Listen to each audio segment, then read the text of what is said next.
You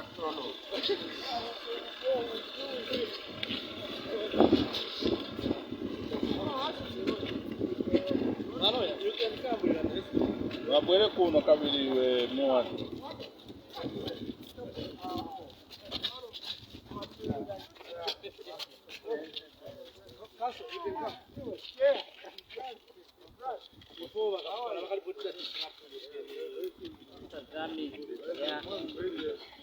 So members of the press, you can ask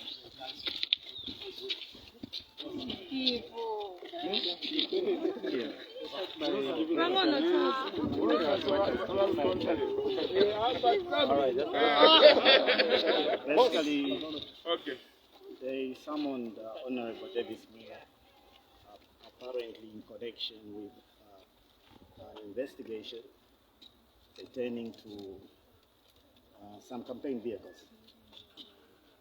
So they have not given us the benefit of appreciating the essential object of the investigation, that is in terms of the complainant, most importantly, what offense might have been committed.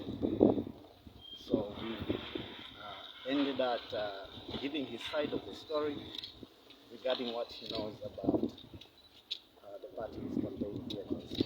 So for the rest, I think we'll leave it to them to be able to accord the media the benefit of a statement that is talking in terms of what they really want to get at and how far this process should go.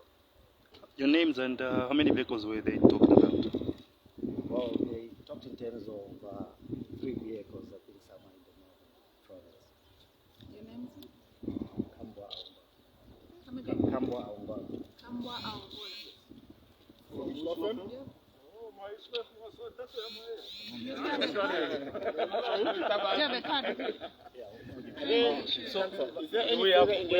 Is there any further engagement with the police, maybe in the near future? Or that was it? Well, in the interim, the intimation is that they're likely to get back to us because they term this as an ongoing investigation.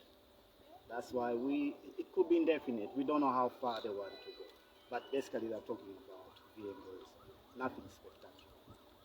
Did you mention Northern Province? Yes, they talked about Northern Province. Of course, it could be beyond that. We cannot speak in terms of what the scope of the investigation is, but talking in terms of campaign vehicles. Thank you so much. Honorable Kambwili. Well, we are now getting used to these call-outs by the police. And like we have said as PF, we are not against the police investigating anybody with a view of, if they suspect anything.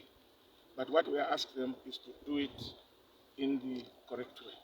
Like what we have seen today, they call him, interview him, let him go home, and if they want him, we'll bring him again. We'll have no problem with that. But where they want to be detaining people for the sake of detaining them, we will not allow it. We will not allow it. So for today, I think so far so good. Like the council said, we are happy, but let them do things according to the laid down procedures. And it is very, very surprising, actually. We start talking about campaign vehicles. Campaign vehicles, in all the campaigns from counter days, sometimes well, we shall just come. Campaign. Even the opposition are given vehicles, even UPND. You saw many vehicles that they were using. Are they going to follow everybody who donated a vehicle to UPND? The Bible says, do unto others what you want others to do unto you. This that they have started going as far as asking for campaign vehicles, who wants them one? And will destroy democracy because people will be scared to give the opposition, help. And then it will be left with one party in government enjoying those gifts. Then there will be no democracy to talk about. Is it normal? No, it's even the opposition.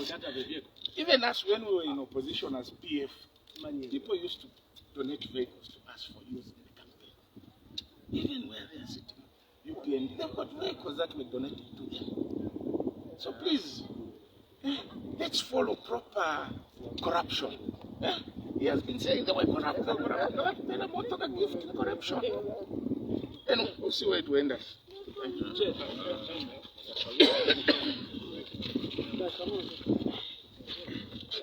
I think, as it has been said, basically, this is a scheme of the UPND led by Mr. Chishimba to try and cripple the Patriotic Front.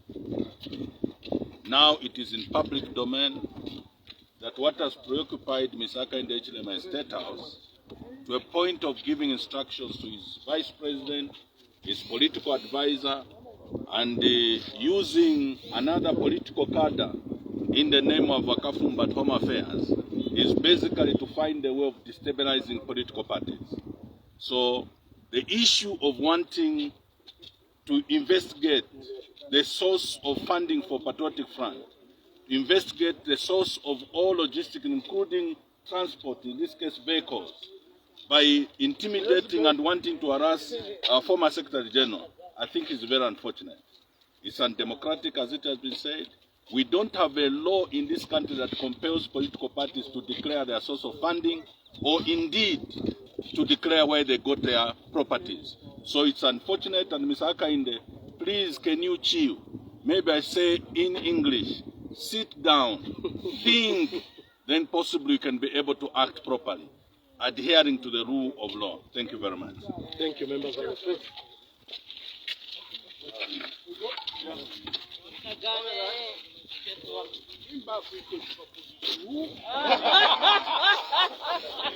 Lusaka,